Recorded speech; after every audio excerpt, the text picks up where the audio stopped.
Yang saya hormati dosen pengampu mata kuliah protokoler dan public speaking Ibunda Ais Epi Puspitasari, dan juga teman-teman yang saya banggakan. Assalamualaikum warahmatullahi wabarakatuh. Innal hamdalillah nahmaduhu wa nasta'inuhu wa nastaghfiruhu wa na'udzubillahi min syururi anfusina wa min sayyiati a'malina may yahdihillahu fala mudhillalah wa may yudlilhu fala hadiyalah. Puji syukur kehadirat Allah Subhanahu wa Ta'ala yang mana berkat rahmat dan juga hidayahnya saya diberi kesempatan untuk membuat video pada siang hari ini.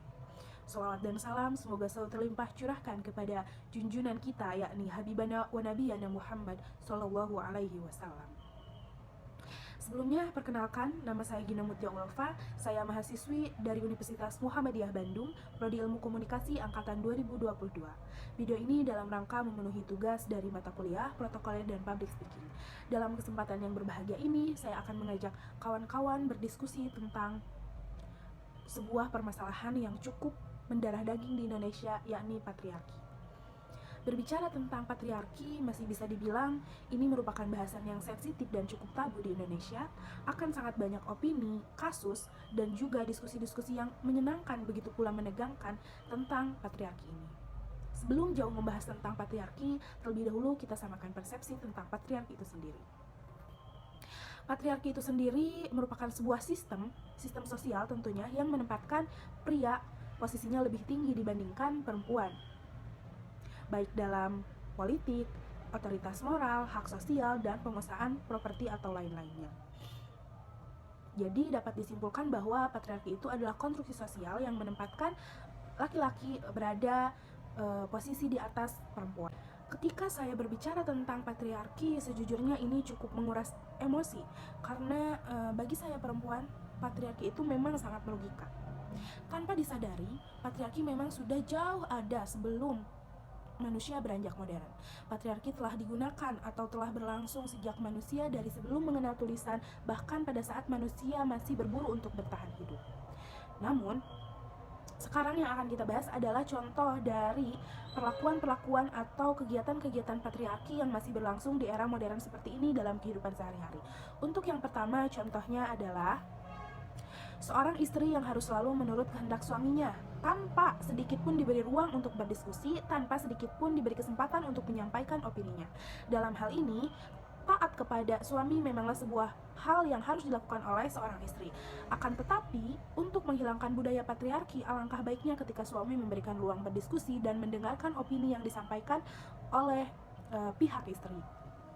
Kemudian, dari hasil pendapat yang dikeluarkan oleh istri, maka sudah seharusnya laki-laki dan perempuan dalam berumah tangga itu sama-sama mengeluarkan opini dan sama-sama menghargainya, dan akhirnya mengambil keputusan yang sama-sama disepakati oleh dua belah pihak. Kemudian data juga menyebutkan di Indonesia banyak terjadi kekerasan pada rumah tangga, atau kita lebih mengenalnya dengan sebutan KDRT, yang memang ini disebabkan atau ditimbulkan dari permasalahan yaitu patriarki.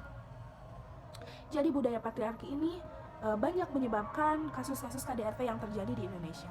Kemudian contoh selanjutnya yang sangat familiar dengan lingkungan kita, yakni masyarakat perempuan atau penduduk perempuan tidak lebih berhak mendapatkan pendidikan yang tinggi dibandingkan dengan penduduk laki-laki di Indonesia. Alasannya adalah karena masyarakat Indonesia masih memiliki anggapan bahwa perempuan hanya berkewajiban untuk mengurus kebutuhan rumah, untuk mengurus kebutuhan anak, sedangkan laki-laki harus memiliki pendidikan yang tinggi karena dia nantinya akan bertanggung jawab dalam mencari nafkah dan bergelut di dunia kerja.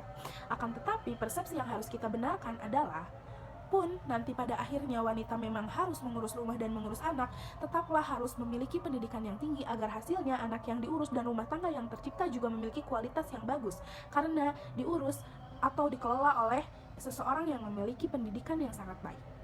Karena sejatinya pendidikan ini sangat mempengaruhi suatu hal atau keputusan-keputusan yang nantinya akan diberlakukan kepada anak dalam suatu rumah tangga atau juga kepada pengurusan pengelolaan rumah tangga. Istri dengan pendidikan yang baik dapat dipastikan mampu mengurus rumah tangga dan anak dengan kualitas yang lebih baik, sehingga kedepannya akan menghasilkan sumber daya manusia yang lebih baik juga. Dan selanjutnya, kekerasan pada perempuan baik secara psikis ataupun fisik.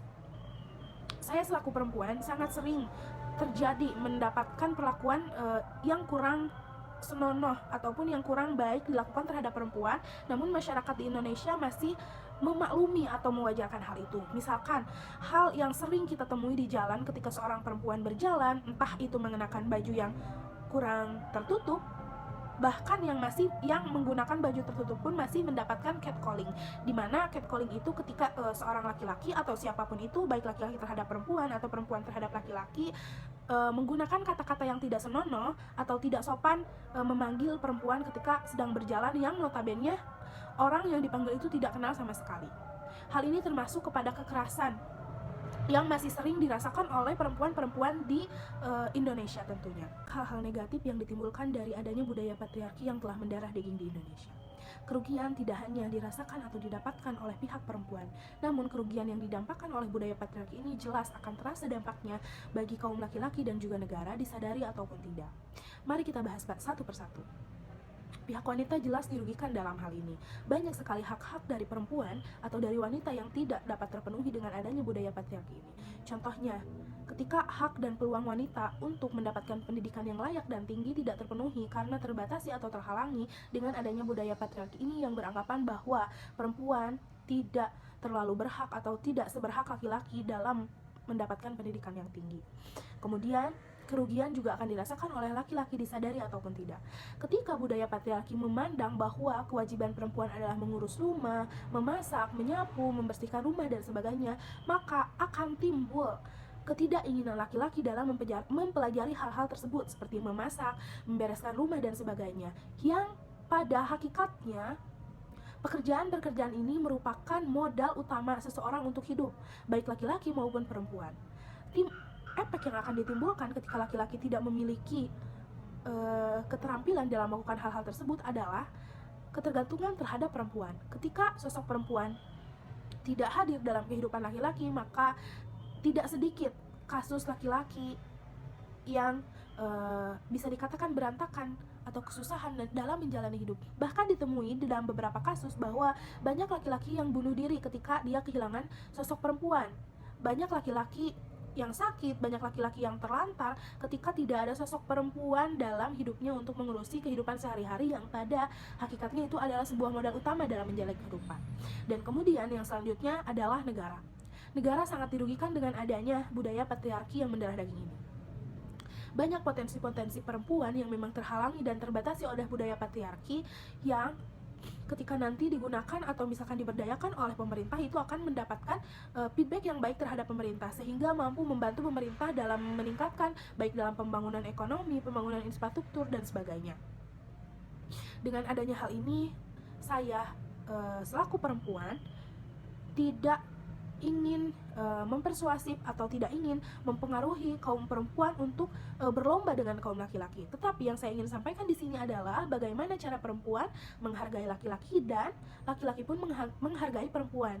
Bagaimana hak-hak perempuan ini harus terpenuhi dan perempuan itu harus sadar akan hak-haknya yang memang pantas ia dapatkan tanpa sedikit pun ada rasa berkompetisi dengan seorang laki-laki. Nah, jadi yang ingin saya sampaikan di sini adalah laki-laki dan perempuan mampu berjalan berbarengan, mampu saling menguntungkan dengan cara sama-sama menghargai hak-hak dari perempuan, baik laki-laki, dan juga menanamkan kesadaran dari pihak masing-masing, baik laki-laki maupun perempuan. Kepada kaum laki-laki menanamkan kesadaran bahwa bagaimana cara untuk memperlakukan perempuan selayaknya, untuk memberikan hak-hak yang memang dapat atau pantas didapatkan oleh perempuan. Begitupun dengan perempuan yang harus sadar akan hak-haknya yang tidak terpenuhi itu memang pantas untuk diperjuangkan. Dengan hilangnya budaya patriarki, saya yakin Indonesia mampu menjadi negara yang lebih maju, mampu menjadi negara yang lebih modern, karena potensi yang ada dalam sumber daya manusia, baik itu laki-laki maupun perempuan, dapat diberdayakan dengan maksimal oleh negara Indonesia. Mungkin itu saja yang dapat saya sampaikan. Terlebihnya saya mohon maaf atas segala kekurangan dan kesalahan, baik opini saya yang tidak sejalan dengan kawan-kawan. Wassalamualaikum warahmatullahi wabarakatuh.